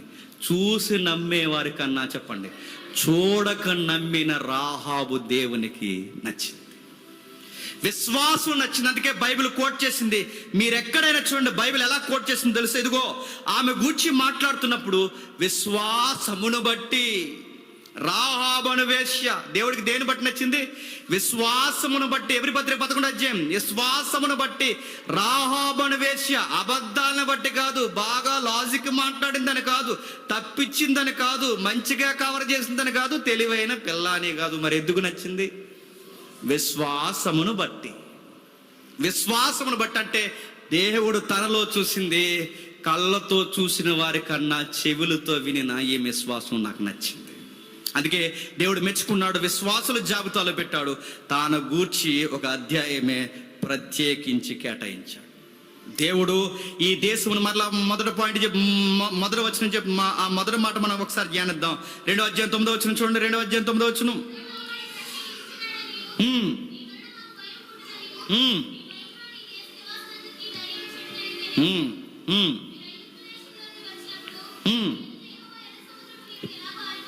ఈ దేశమును దేవుడు మీకు ఇచ్చేస్తాడని నాకు తెలుసు. నమ్ముతుందండి? ఇశ్రాయేలీలు పూర్తిగా అందరు నమ్ముతున్నారో లేదో నాకు తెలియదు, కానీ మా దేశాన్ని ఖచ్చితంగా మీకు ఇచ్చేస్తాడని నాకు తెలుసు. నేడో రేపో వస్తాడు ఖచ్చితంగా దేవుడు ఈ దేశాన్ని మీకు ఇచ్చేస్తాడు. నేను బలంగా నమ్ముతున్నాను. ఇశ్రాయేలు పౌరులందరూ నమ్ముతున్నారు లేదో నాకు తెలియదు, కానీ నేను బలంగా నమ్ముతున్నాను. మా దేశంలో ఒక టాక్ నడుస్తుంది. ఆ టాక్ ఏంటో తెలుసా? మీరు ఎర్ర సముద్రాన్ని పాయలు చేసినప్పుడు మా ప్రజలందరూ విన్నారు. ఇలా ఏ విషయం మీద వచ్చారండి? ఏగులవారు. ఏగులవారు అంటే ఇన్ఫర్మేషన్ కోసం వచ్చారు. దేవుడి గమ్మత్తు చూడండి. ఆ ఇన్ఫర్మేషన్ దేవుడు చెప్పండి చక్కగా పోసగుచ్చినట్టు పబ్లిక్ టాక్ ఏముందో ఎవరి ద్వారా దేవుడు ఇన్ఫర్మేషన్ ఇస్తున్నాడు చెప్పండి? వేశ్య ద్వారా. ఆ ఇంటికి వెళ్ళి టీవీ 9 లాగా ఇలా మౌతెట్టి ఏమనుకుంటున్నారు ఇశ్రాయేలు కొరకు? చెప్పండి మీ అభిప్రాయం ఏంటి అంటే చెప్తారు వాళ్ళు. ఇలా మేము మొన్న అక్కడ ఆ ఓగన్న వాడిని కాడ మేము ఓడించేసాం, దాని మీద మీ అభిప్రాయం ఏంటంటే చెప్పండి అని చెప్తారు వాళ్ళు. అసలే కొత్త ముఖాలు తేడాగా తిరిగితే పట్టేసుకుంటారు. అందుకే దేవుడు వీళ్ళకి రిస్క్ లేకుండా వీళ్ళని కాపాడాడు. ఆ ఏషియా ఇంట్లో వాళ్ళకి కావాల్సిన ఇన్ఫర్మేషన్ దేవుడు తన నోట వినిపిస్తున్నాడు. అందరు వెళ్ళిపోయారు. మిద్ది మీద దాచింది. అయ్యా మీకు విషయం చెప్పాలి, మీకు విషయం చెప్తున్నా. మా టౌన్ అంతా మాట్లాడుకుంటున్నారు, మా సిటీ అంతా మాట్లాడుకుంటున్నారు. ఖచ్చితంగా మీరు వస్తారు, మీ దేవుడు గొప్పోడని కూడా మాట్లాడుకుంటున్నారు. కానీ ఎంతైనా దేశం ఇవ్వలేం కదయ్యా. కానీ నాకు విషయం నేను బలంగా నమ్ముతున్నాను. నేడో రేపో వస్తారు, మా దేశాన్ని మీరు తీసుకెళ్ళిపోతారు. రెండో విషయం నేను నమ్ముతున్నాను, మీ దేవుడైన యెహోవా పైన ఆకాశమందును కింద భూమి యందును దేవుడే. ఎంత బాగా నమ్ముతుందో చూడండి. ఒకటి, మా దేశాన్ని మీరు ఎలాగైనా తీసుకెళ్ళిపోతారు. రెండవది చెప్తుంది, దేవుడు మీలాంటి దేవుడు ఇంకెక్కడా లేడు. ఈ మాట చదువుతుంటే నాకేం గుర్తొచ్చిందో చెప్పనా? వర్షిప్ చేస్తుందంట ఆవిడ. నిజానికి ఎరుకో రాజును పొగడాలి ఎవరు? ఆవిడే. ఆవిడ అక్కడ పెట్టిన దేనికి? ఎప్పుడు ఇలా పొగుడుతుండడానికి, ఇలా ఆశలు తీర్చడానికి. రాజును పొగడాల్సిన ఆవిడ రాజును పొగట్లేదు, అసలు రాజును పొగుడుతుంది. ఎవరిని చెప్పండి? మీ దేవుడు లాంటి దేవుడు ఇంకెక్కడ లేడు. ఆకాశం కలగజేసిన వాడు ఆయనే, భూమిని కలగజేసిన వాడు ఆయనే, నక్షత్రాలు కలగజేసిన వాడు ఆయనే, సూర్యచంద్రులు కలగజేసిన వాడు ఆయనే. ఈ మాటలు చదువుతుంటే మీకు ఏం గుర్తొస్తున్నాయండి? 130 కీర్తన శీర్షిక నడుస్తా చూసారా? 136వ కీర్తన. ఆ మాటలు గుర్తు రావాలి. ఉన్నాయి, ఒకసారి చూద్దాం. ఒకసారి చూడండి. 136వ కీర్తన 136వ కీర్తన 136వ కీర్తన 4వ వచనం నుండి 136వ కీర్తన 4వ వచనం నుండి మరలా చదవమ్మా. ఆయన ఒక్కడే మహత్కార్యములు చేయవాడు, ఆయన కృప నిరంతరము ఉండును. తన జ్ఞానము చేత ఆకాశమును కలగజేసెను, ఆయన కృప నిరంతరము ఉండును. ఆయన భూమిని నీళ్ల మీద పరిచినవాడు, ఆయన కృప నిరంతరము ఉండును. ఆయన గొప్ప వాటిని నిర్మించేవాడు, ఆయన కృప నిరంతరము ఉండును. పగటి వేళకు ఆయన సూర్యుడి చేసెను, ఆయన కృప నిరంతరము ఉండును. రాత్రి ఏలుటకు చంద్ర నక్షత్రములను చేసెను, ఆయన కృప నిరంతరము ఉండును. ఏంటట? ఆమె మాట్లాడుతున్న మాటలు చూడండి. ఆమె మాట్లాడుతున్న మాటల కీర్తనలో కనబడుతున్నాయంటే ఇలాంటి మాటలు ఆ రోజు మాట్లాడింది. ఆకాశంలో కనబడుతున్న అన్ని నక్షత్రాల కన్నా, విలవేల్పుల కన్నా కులద. ఎందుకంటే వీళ్ళు ఆకాశాన్ని మొక్కుతారుగా, సూర్యుని మొక్కుతారు, చంద్రుని మొక్కుతారు, అన్నిటిని మొక్కుతారు. వీటన్నిటికన్నా గొప్ప దేవుడు మీ దేవుడే గొప్ప దేవుడు. పైన ఆకాశం ఉంది కానీ, కింద భూమి ఉంది కానీ, అసలు దేవుడు అని పేరు పెట్టుకునే సృష్టిలో అన్నిటికన్నా గొప్ప దేవుడు మీడే. అయినా నేను చెప్తున్నాను, వీటన్నిటినీ కలగజేసిన దేవుడు మీ దేవుడే. ఇవన్నీ మాకు తెలుసండి. మా టౌన్లో అందరూ మాట్లాడుకుంటున్నారు. మరొక విషయం ఏంటో తెలుసా? మీరు ఎర్ర సముద్రాన్ని పాయలు చేశారన్న వార్త మా కళ్ళలోకి వచ్చేస్తుంది. సముద్రం పాయలు అయిపోవడం ఏంటి సార్? ఇవన్నీ టాక్స్ ఎక్కడ మాట్లాడకూడదు తెలుసా? మిద్ది మీద. ఎవరు? వాళ్ళిద్దరూ, ఈవిడ ఒకరు. ఆ మిద్ది మీద మాట్లాడుకున్నారు. ఆ మిద్ది మీద మాట్లాడింది యెహోషువ మనకు రాశాడు అన్నమాట. ఎంత స్లోగా మాట్లాడుకుని ఉంటారు ఆ రోజు. మళ్ళీ నేను ఓడిపోతుంది అనేసి ఎర్ర సముద్రం పాయలు చేశారు ఆ రోజు అన్నారు. అదిరిపోయాయి సార్, మా గుండెలు అదిరిపోయాయి. చీకట్లో మాట్లాడుకుంటున్నారు దీపాలు పెట్టుకుని. ఆ రోజు మేము విన్నప్పుడు, సార్ మా ఊరు వాడ అదిరిపోయింది సార్. చిన్న రిక్వెస్ట్ సార్, మీ దేవుడు గొప్ప దేవుడు, మీరు గొప్ప ప్రజలు, మీరు ఎంపిక చేయబడిన ప్రజానికం. నేను ఒక వేష్యను, గుర్తింపు లేని దాన్ని. నేను ఈ సహాయం చేస్తాను కనుక నాదొక రిక్వెస్ట్ ఉంది, ప్లీజ్ ఆ రిక్వెస్ట్ కాదనకంటే. ఖచ్చితంగా నేడు రేపు వస్తారు, మా దేశాన్ని పట్టేసుకుంటారు. నాకు ఒక ఆశ ఉండిపోయింది, గుండెల్లో ఒక భయం ఉండిపోయింది. నా ఇంటి వారిని, మా అమ్మని, మా నాన్నని, నా అన్నదమ్ముల్ని, నా అక్క చెల్లెల్ని, నా కుటుంబీకుల్ని దయచేసి ఎవరిని ఏమనకండి సార్, బతకనిస్తారా అని అడిగింది. నేను అనుకుంటానండి, అక్కడ మాట్లేదు కానీ బహుశా తన కుటుంబం కొరకే ఆ వృత్తి చేస్తుందేమో. ఏమో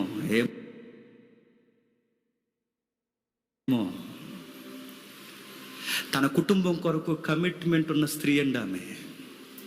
తన తోబుట్టువుల కొరకు, తన రక్తం పంచుకుని పుట్టిన వారి కొరకు జీవితాన్ని పెట్టుబడిగా పెట్టేస్తున్న స్త్రీ అండి ఆమె. నేడో రేపో ఈమె ఇన్ఫర్మేషన్ ఇచ్చిందంట, ఈమె షెల్టర్ ఇచ్చిందంట, ఈమెనంట మొత్తం ఇన్ఫర్మేషన్ బయటకు పాస్ చేసిందంట. ముందు ఈవెన్ లేపేయండి రా అని ఇన్ఫర్మేషన్ లీకేస్తే, లేపేస్తే ఆమె రిక్వెస్ట్ పెట్టుకుంది, ఒక అర్జీ పెట్టుకుంది, లేపేసినా లేపేయచ్చుగాక, కానీ నా ఫ్యామిలీని మాత్రం చెప్పండి ఏమనకంటే. ప్రాణాన్ని, బాగా వినండి, ప్రాణాన్ని రిస్కులో పెట్టి, ప్రాణాన్ని ప్రమాదంలో పెట్టి, జీవితాన్ని ప్రమాదంలో పెట్టి ఎవరి కోసం బతుకులాడుకుంటుందండి? నా కుటుంబాన్ని రక్షించండి. వచ్చిన విశ్వాసులైన మిమ్మల్ని అందరినీ అడుగుతున్నాను, మీ కుటుంబాల కొరకు మీకు భారం ఉందా నేను అడుగుతున్నాను. నేడో రేపో యేసు ప్రభు దండయాత్ర మీద రాబోతున్నాడు తెల్లని గుర్రం ఎక్కి. ఎవడ క్రియ చెప్పిన వాడికి ప్రతిదండన చేయబోతున్నాడు. ఉగ్రత కుమ్మరించబోతున్నాడు. నేడో రేపో మన కుటుంబీకులందరినీ, ఎవరెవరి విశ్వాసులు కాదు, ఎత్తుకెళ్ళిపోవడానికి రాబోతున్నాడు. ఏగులు వారిగా ఎక్కడెక్కడ ఏం జరుగుతుందో ముందు దేవదూతలు వస్తారు. జరిగిన ఇన్ఫర్మేషన్ పట్టుకెళ్ళి ఆ రోజు మెస్సయ్యకి ఇస్తారు. మెస్సయ్య వేగముగా గుర్రాల మీద వస్తాడు. ఈ లోకానికి తీర్పు తీర్చబోతున్నాడు. ఆ రోజు నీ కుటుంబం చచ్చిపోతే ఏమైపోతారో కనీసపు ఇంకిత జ్ఞానం నీకుందా? ఈమె ఇలా సెల్ఫ్ ఆలోచించుకొచ్చండి. ఈరోజు సెల్ఫీ యుగంలో నడుస్తున్నాం మనం. నా మట్టుకు నేను రక్షించాను, నేను హెల్ప్ చేశాను, మీరు దండయాత్రకు వచ్చినప్పుడు నన్ను జ్ఞాపకం చేసుకోండి అంటే అయిపోయింది. మీరు మా మీదకి దండయాత్రకు వచ్చినప్పుడు నన్ను జ్ఞాపకం చేసుకోండి అంటే అయిపోయింది. కానీ ఆవిడ అలా అంటలేదు. మా ఇంట్లో వాళ్ళందరినీ అంటే తన సెల్ఫ్ ఆలోచించుకోవట్లేదు. ఈరోజు ఒకే కుటుంబంలో పుట్టి ఎవడికి వాడికి సంబంధం లేకుండా సెల్ఫ్ కోసం బతుకుతున్నామండి. నేను రక్షింపడ్డాను దేవుని కొరకు. నాకు తెలిసింది సత్యం. నేను వచ్చాను దేవుళ్ళలోనికి. నా కుటుంబీకులందరూ, నా బంధువులందరూ రావాల్సిన అవసరం లేదని ఏ రోజన్నా మన వెనకున్న బంధువర్గం కొరకు పరుగులాట భారం మనకుంది చెప్పండి. సెల్ఫ్ సెల్ఫ్ సెల్ఫ్ ఎక్కడికక్కడ సెల్ఫ్. నేను బాగుంటే చాలు. ఈరోజు గొడవలేడు చెప్పినా నా లైఫ్లో మీరెవరు రావడానికి అంటున్నారు. సెల్ఫ్. మీరెవరు నా లైఫ్ నిర్ణయించడానికి? సెల్ఫ్. ఎక్కువగా నా మీద నటించడానికి కేసు ఎట్టేస్తానేమనుకుంటున్నారు. కేసు ఎట్టేస్తారట అని అడుగుతున్నాను. అమ్మకి కూతురికి పడదు, కూతురికి అమ్మకి పడదు, కొడుక్కి నాన్నకి పడదు, ఎవరికి వేరకు బంధు లేదు. ఎవరు సెల్ఫ్ కోసం వాళ్ళు బతుకుతున్నారండి. దేవుడు నమ్ముకున్నా అన్న పేరే తప్ప నా నేల కోసం అన్నదమ్ములు చెప్పండి కొట్టుకు చచ్చిపోతారండి. నేడు రేపు యేసుక్రీస్తు వస్తే ప్రభువా నా కుటుంబీకులందరూ ఏమైపోతారు? నా కుటుంబీకులందరూ ఏమైపోతారు? నేను నిత్యత్వంలో ఉండి నా ప్రియులందరూ నరకంలో ఉంటే నాకంత హ్యాపీనెస్ ఉండదు ప్రభు అన్న థాట్స్ నీకు రావట్లేదా? ఒక సంవత్సరం కనబడకుండా మనం ఏదైనా ఊరు వెళ్తే, ఒక సంవత్సరం 2 సంవత్సరాలు కనబడకుండా ఏదైనా ఊరు వెళ్తే మన మైండ్స్ ఎలా ఉంటాయంటే టాటా చెప్పేటప్పుడు నన్ను ట్రైనింగ్ పంపించారు. ఇక్కడే ట్రైనింగ్కి సంవత్సరం ట్రైనింగ్కి వెళ్ళాను. మా అమ్మ నాన్న అక్కడ వదిలేసానండి. మా ఊర్లో అక్కడ వరకు రావద్దు, ఎందుకంటే ఇక్కడికి వస్తే మళ్ళీ ఆ వ్యాపారం అంతా నేను చూడలేదని అక్కడే వదిలేసాను. ఇక్కడికి వచ్చారండి. ఇక్కడే మేము బస్సులు ఎక్కాం. ఎస్పీ ఆఫీస్ ఉందిగా, ఎస్పీ ఆఫీస్లో బస్సులు ఎక్కువ. ఇక్కడి నుంచి మమ్మల్ని బస్సులు మీద ట్రైనింగ్ తీసుకెళ్తారు. ఆ రోజు మా బ్యాచ్లో వాళ్ళ కోసం వాళ్ళ పేరెంట్స్ ఏడుస్తున్న చూడాలండి.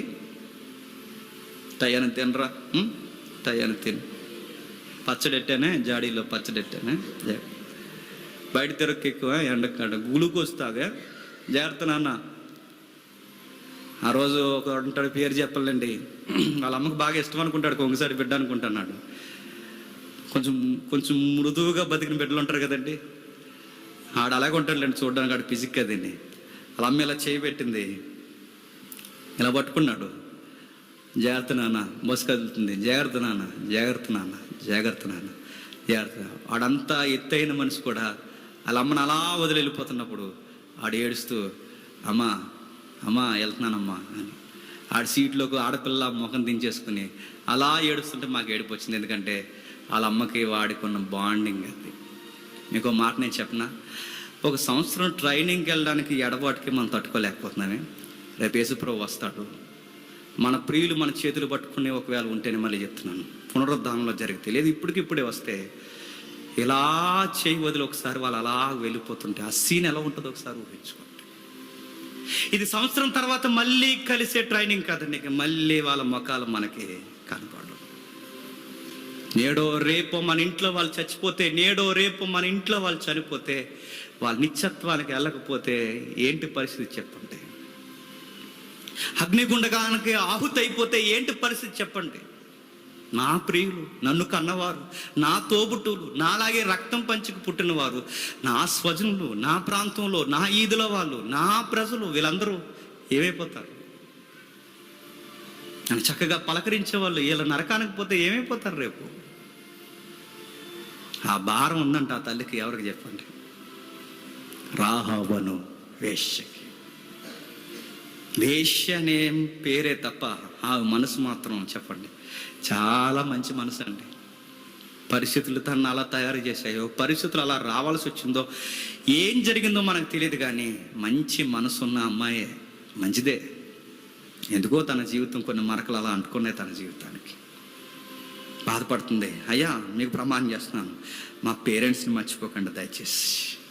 ఇంకా కిందికి ఆమె రిక్వెస్ట్ ఎంత బాగుంటుంది చూడండి, 13 వచనంలో, నా తండ్రియు, నా తల్లియు, నా అన్నదమ్ములు, నా అక్కజండ్రులు, వారికి మళ్ళీ ఇది ఎక్స్ట్రీమ్. మళ్ళీ ఏంటట, వారికి కలిగి ఉన్నవారు, నాకు కలిగి ఉన్న వారందరూ ఏళ్ళు నా అన్నదమ్ములు, మళ్ళీ నా అన్నదమ్ములకు కూడా మళ్ళీ చుట్టాలు ఉంటారుగా, వాళ్ళు చూసారు లింక్ ఎలా పెడుతుందో. మనమైతే ఇప్పుడు యేసుప్రభు వచ్చారు అనుకోండి, యేసుప్రభు వస్తే ప్రభు ఇంకెవరు, మా ఆవిడ నేను ప్రభు మర్చిపోకండి, నా ముఖం చూసి దాన్ని కొంచెం ఏదోలాగా నేను అంటాను అనమాట, జాస్మిన్ ఏదోలాగా ప్రభు కొంచెం సెల్ఫ్ గలమండి మనం అందరం. మళ్ళీ చెప్తున్నాను, మన కొరకే ఆలోచించుకుంటాం, మన వరకే ఆలోచిస్తాం. నేను, నా పిల్లలు, నేను, నా భార్య, నేను. ఇంకా ఫైట్ జరిగితే, ఇంకా గొడవ జరిగితే, భర్త భార్యల మధ్య కూడా నేను. భార్య వేరు, చెప్పండి, నేను వేరు. ఈరోజు ఉమ్మడి కుటుంబాలు ఉన్నాయండి, అసలు ఉమ్మడి కుటుంబాలు ఉన్నాయి ఈరోజు. ఒక అత్త అంటే పడదు, ఒక మామ అంటే పడదు, ఒక భర్త తాలికి పడరు, భార్య తాలికి పడరు. రాకాస మొక్కలన్నీ ఉన్నాయండి ఇప్పుడు అంతా. ఉమ్మడి కుటుంబాలు లేవు. ఈడ అత్తగారితో కలిసి ఉండవు, ఇతర ఈవిడ అత్తగారితో కలిసి ఉండదు. ఎవరిది అంత రాకాసులు, ఏకాకి జీవితాలు. ఆమె ఎలా కోరుకుంటుంది, సార్ నా సైడ్ మా పేరెంట్స్ అందరు రక్షించండి, అలాగే మా అన్నదమ్ముల సైడ్ కూడా ఇంకా పేరెంట్స్ ఉన్నారు, వా సైడ్ నుంచి కూడా వాళ్ళు రక్షించండి, మొత్తం సార్ వీళ్ళందరినీ కొంచెం ప్లీజ్ నేను హెల్ప్ చేశాను మర్చిపోకండి అంటే, దేవుడు తన ప్రజల ద్వారా అంటున్నాడు, మర్చిపోమమ్మా, మేమెవరో తెలుసా, యెహోవా బిడ్డలం, మాట అంటే మాటే, అంతే. మాట అంటే మాటే. ఆయన పక్షమని నమ్మొచ్చిన ఏగిలివాను గొంతులో ప్రాణం పోవాలి. అయితే ఇచ్చిన మాట చెప్తున్నావు, నీకో మాట చెప్తావు, నువ్వు మాత్రం అది పాటించాలి. మీ వాళ్ళు ఎవరో మాకు తెలియదు, తెలుస్తుందా? ఆధార్ కార్డు లేవుగా, మరి మీ వాళ్ళు ఎవరో ఫైట్ చేస్తున్నప్పుడు ఆగరా, అరే ఎవరు తలికరు నువ్వు అంటావా? అనలేం. కత్తలగడ్డి పెట్టి చెప్పరా, రాయరు రాహాబేవి నీకు అవ్వదు కదా అంటారా? అంత లేదు. ఎవరో తెలియదు కనుక నువ్వు మాకు భారం పెడతావు, నీకు ఇచ్చిన టెస్ట్ పెడుతున్నావు. ఆ టెస్ట్ ఏంటంటే, ఏ ఇంట్లో మాకు షెల్టర్ ఇచ్చావో సరిగ్గా మేము ఫైట్ చేసే టైంకి మీ వాళ్ళందరినీ ఆ ఇంట్లోకి వచ్చామని చెప్పు. సైన్ ఒకటి పెట్టు, ఒక ఎర్రని దారం కట్టు. తెలుగులో దారం అని ఉంది కానీ ఒక ఎర్రటి క్లాత్ ఒక ఎర్ర గుండె గుడ్డ కట్టు. ఏ కిటికీలో దించామో ఆ కిటికీ మాకు బాగా గుర్తుంది, ఆ కిటికీలో దించేసావుగా మమ్మల్ని, ఆ కిటికీకి నువ్వు ఆ ఎర్రగా ఉన్న ఆ క్లాత్ కట్టు. ఇలాంటి ఎరుపు క్లాత్ ఎప్పుడైతే కడతావో అది చూసి మీ ఇంట్లోకి ఎవరిని రాను. మా జోలికి బాగుండు, మా జోలికి వచ్చిన వారి సంగతి మేము చూసుకుంటాం, మీ జోలికి కూడా ఇంకెవరిని రాను. చాలా మంది వ్యాఖ్యానాలు ఇచ్చారు, ఎరుపు అంటే ఎరుపు ఏదో కాదు, ఎరుపు అంటే యేసుక్రీస్తు వారి రక్తం, అది ఇంకా ఎక్సెట్రా పోయి ఇంటర్ప్రిట్ చేయడం తప్పు కాదు, కానీ లిటరల్గా అన్ని వేళ్ళది సందర్భం కాదు. కానీ మనకు కావాల్సింది ఒక సైన్ పెట్టు, మేము వస్తాం, ఖచ్చితంగా నీ బిడ్డల్ని ఏమి చేయము, మీ అమ్మ నాన్న ఏమి చేయము. ఏమీ చేయలేదండి నిజంగా. జరిగిన విషయం మాటేస్తున్నారు చూడండి, 18వ వచనంలో, నీవు మమ్మల్ని దించిన కిటికీకి ఎర్రని దారం, ఇక్కడ దారం అని ఉంది, అక్కడ క్లాత్ దారమును కట్టి నీ తల్లి నీ తండ్రిని నీ తండ్రి ఇంటి వారందరినీ నీ ఇంటి ద్వారం నుండి ఎలుపులకు వచ్చేవాడు తన ప్రాణమునకు తానే ఉత్తరవాది. ఇదిగో నీకు మాట ఇస్తున్నావు, మా సైడ్ నుంచి ఏ నష్టం జరగదు, నీ సైడ్ నష్టం లేకుండా చూసుకో. ఏ ఇంట్లోంచి అయితే దించావో ఇంట్లో పెట్టి, ఎందుకంటే ఎవరెవరిని గుర్తించాలో మాకు అంత టైం యుద్ధం చేసేటప్పుడు ఉండదు అన్నట్టుగానే దాశారు, అన్నట్టుగానే ఉండిపోయింది. దేవుడు ఎంత మంచి వాగ్దానం చేశాడు చూడండి. 6వ అధ్యాయం రండి, 6వ అధ్యాయం అది యెహోషువ గ్రంథం 6వ అధ్యాయం, యెహోషువ గ్రంథం 6వ అధ్యాయం 25వ వచనం చూడండి. యెహోషువ గ్రంథం 6వ అధ్యాయం 25వ వచనం. యెరికోను ఏగు చూచుటకు యెహోషువ పంపిన దూతలను అతడును ఆమె తండ్రి ఇంటి వారిని ఆమెకు కలిగిన వారందరినీ బ్రతికినిచ్చెను. ఆమె నేటి వరకు ఇశ్రాయేలు మధ్య నివసించుచున్నది. ఎంత బాగా మాట్లాడుతున్నారు చూడండి. ఆమె నేటికి ఇశ్రాయేలు మధ్య నివసిస్తున్నది. వాళ్ళ ఇంట్లో వాళ్ళకి ఎవ్వరికి ఏమీ కాలేదట. నాకు ఆశ్చర్యంగానే అనిపించే మాట ఏంటో తెలుసా, తాను ఒక్కరిదాన్ని రక్షించుకుంటే సరిపోయే తన సెల్ఫ్ తను ఆలోచించుకోలేదు. తన విశాలమైన మనసు ఏంటో తెలుసా, నాతో పాటు మా వాళ్ళందరూ ఉండాలి. నేను అదే అడుగుతున్నాను, నువ్వు చచ్చిపోస్తున్నావు, నీకు చాలామంది తెలుసు, వాళ్ళు లేరని నేను అడుగుతున్నాను. నువ్వు చచ్చిపోస్తున్నావు, నీకు చాలామంది ప్రియులు ఉన్నారు, వాళ్ళు లేరని అడుగుతున్నాను. ఈ రోజే ప్రభు వస్తే వాళ్ళందరూ ఏమైపోతారు? వాళ్ళందరూ ఎక్కడికి పోతారు? ప్రభు నాకు వాడు తెలుసు ప్రభు అంటే, మరి నీకు తెలిసినప్పుడు నేను ఎందుకు తీసుకురాలేదురా అని దేవుడు నిన్ను అడిగితే నువ్వేమైపోతావు చెప్పు. ఇతరుల పట్ల భారం ఉంది ఆ తల్లికి. దేవుడు తన జీవితంలో ఒకే ఒక్క పెళ్లి చేశాడు తనకి. తన పెళ్ళి తన లైఫ్ను మార్చేసింది. నాకు అనిపిస్తుందండి, అప్పటి వరకు తన జీవితం వేరు, ఇశ్రాయేలీలోకి వచ్చిన తర్వాత తన జీవితం వేరు. ఇంకా ఈ రోజు నుంచి ఆమె వేశ్య కాదు. ఇప్పటివరకు తనకు భర్త లేడు, ఇప్పటివరకు తనకు పిల్లలు లేరు, ఇప్పటివరకు తనకు సంసారం లేదు, ఇప్పటివరకు తనకు నిజదేవుడు లేడు. ఈరోజు తనకు ఒక భర్త రాబోతున్నాడు. ఆ భర్త కూడా ఎవరు చేసుకున్నారో తెలుసా? యోధా గోత్రంలో ఉన్న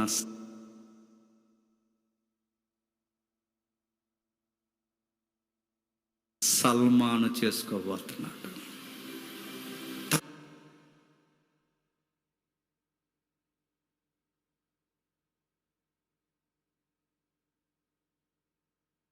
తనకు భర్తనిచ్చాడండి దేవుడు.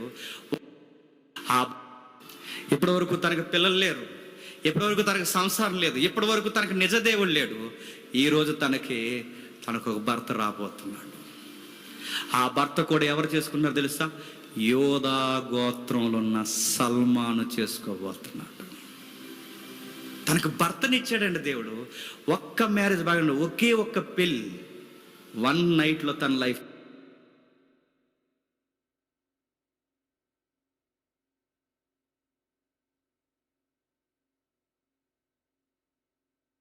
మారిపోయిందంటే దేవుడు మార్చేసాడు.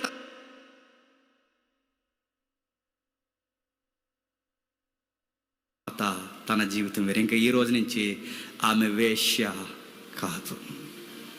ఇప్పటివరకు తనకు భర్త లేడు, ఇప్పటివరకు తనకు పిల్లలు లేరు, ఇప్పటివరకు తనకు సంసారం లేదు, ఇప్పటివరకు తనకు నిజదేవుడు లేడు. ఈరోజు తనకు ఒక భర్త రాబోతున్నాడు. ఆ భర్త కూడా ఎవరు చేసుకున్నారో తెలుసా? యోధా గోత్రంలో ఉన్న సల్మాను చేసుకోబోతున్నాడు.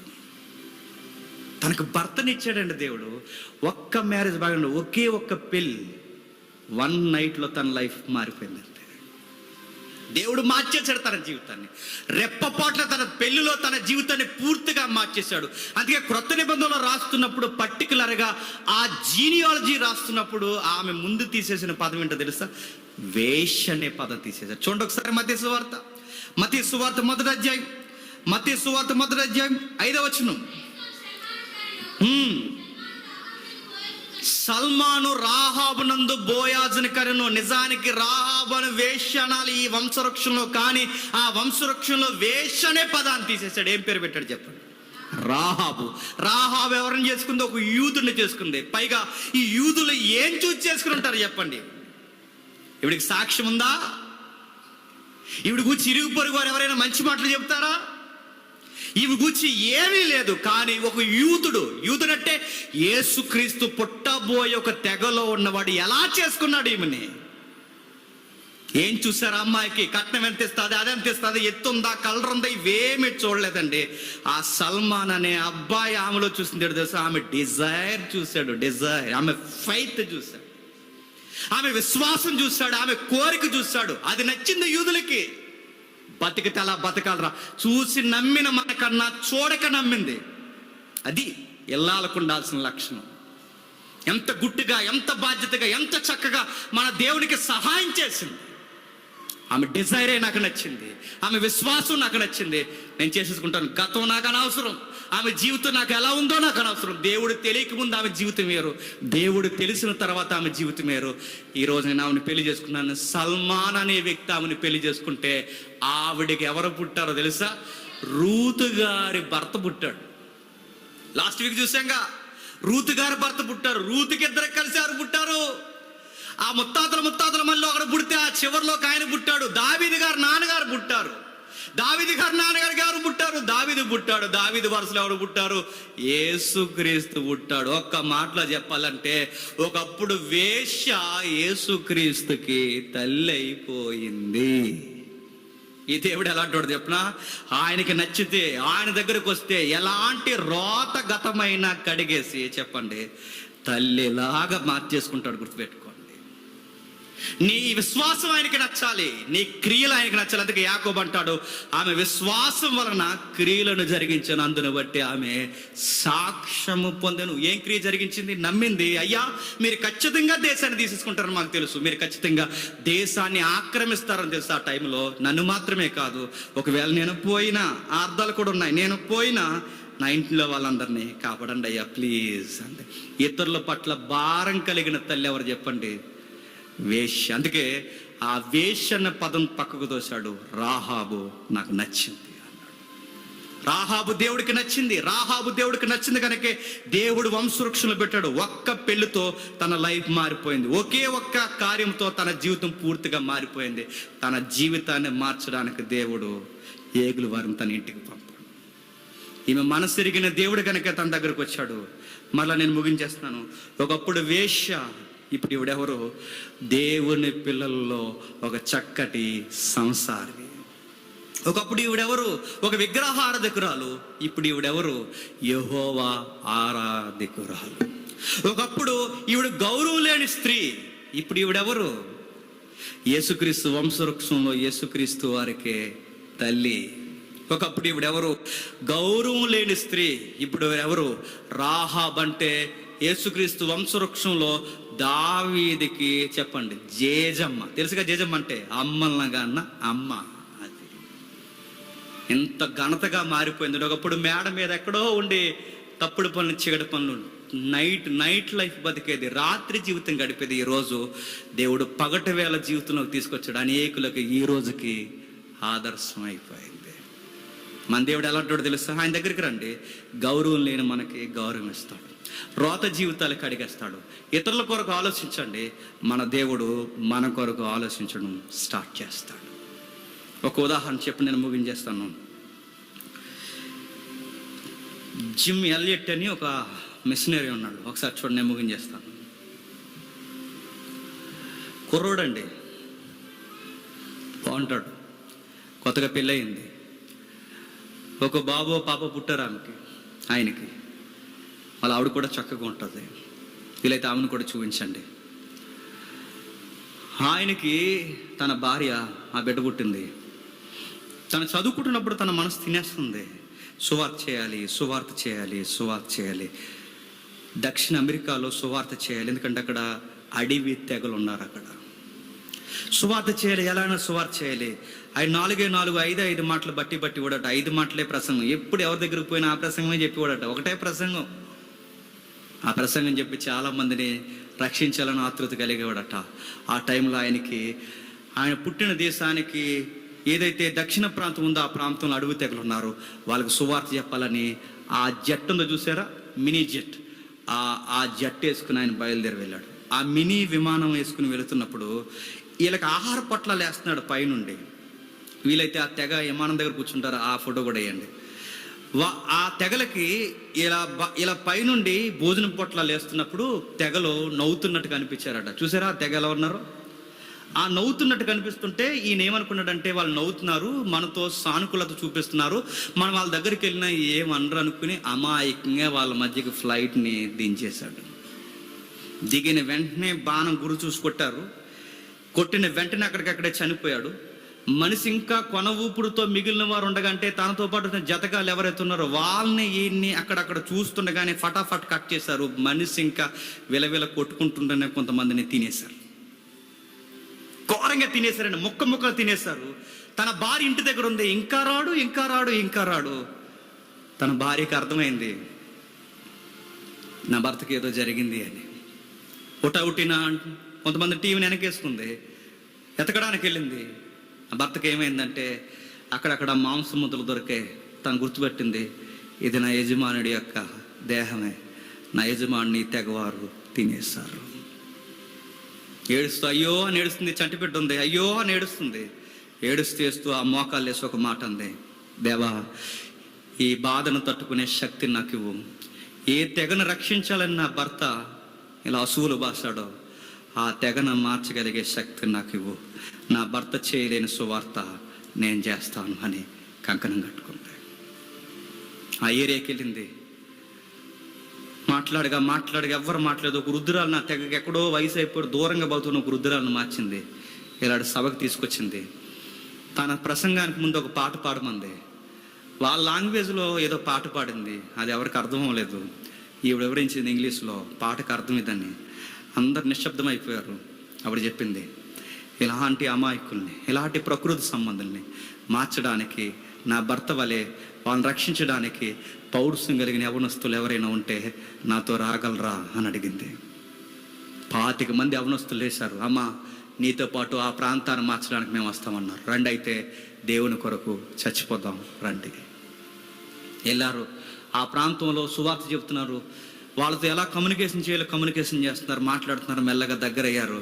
ఒకరోజు అక్కడ చిన్న గూడు వేసుకుంటారుగా, ఆ లోపల చిన్న కిచెన్ ఉంది. ఆ కిచెన్ దగ్గర వంట చేసుకుంటుంది.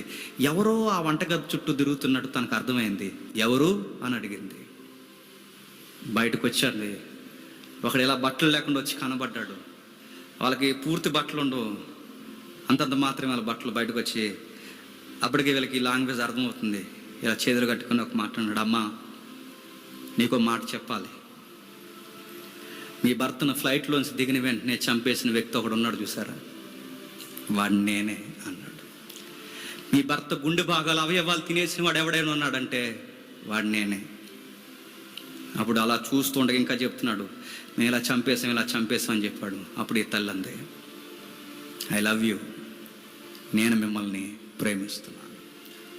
నా భర్త ఆ రోజు అలా చనిపోకపోతే మీకు సేవ చేయాలన్న మనసు నాకు రాదు.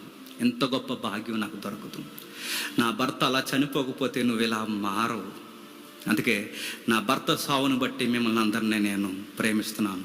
మై డియర్ బ్రదర్, నీ మీద నాకు ఏ కోపం లేదు అంతే. కొన్ని రోజులకి ఆవిడే చచ్చిపోయింది. కొన్ని రోజులకి వెళ్ళిన వారందరూ చనిపోయారు. ఒకరోజు వీళ్ళందరూ యేసుప్రభు రెండో రాకుల్లో కనబడతారు.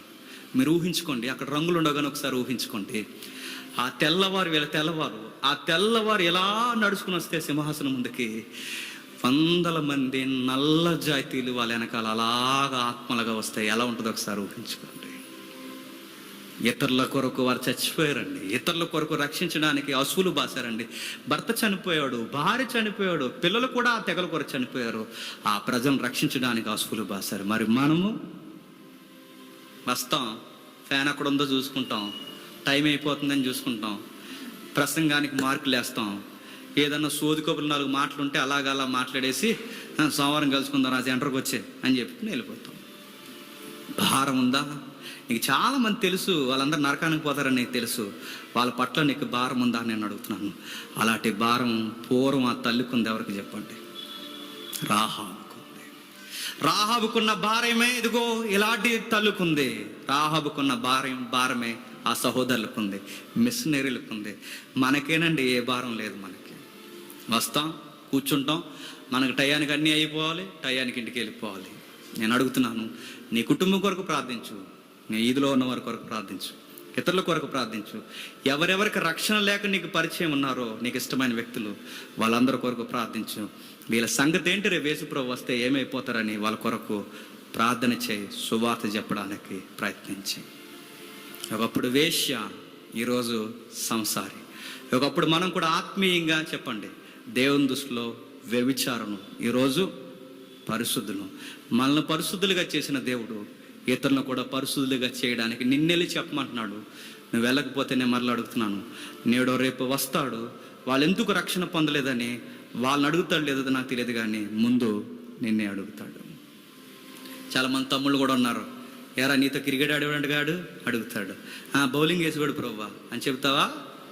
బ్యాట్ ఇచ్చి కూడా ఎత్తాడేమనుకుంటున్నావు? చెప్పాడికి సువార్త చెప్పు, వాడికి ఏదో ఒకటి చెప్పు, ఏదో ఒకటి మాట్లాడు. నీతో ఉద్యోగం చేసేవారంటే ఫస్ట్ శాలరీ అందుకున్నప్పుడు అక్కడ పందలపాకు బిర్యానీ తినేసేవాళ్ళం ప్రభువా అని చెప్తావా? ఏం చెప్తాను అడుగుతున్నాను. ఏదో ఒకటి చెప్పు ప్రభువా. నేను చెప్పాను, వాళ్ళ రక్షణ పొందాలని నేను చాలా బాధపడ్డాను ప్రభువా.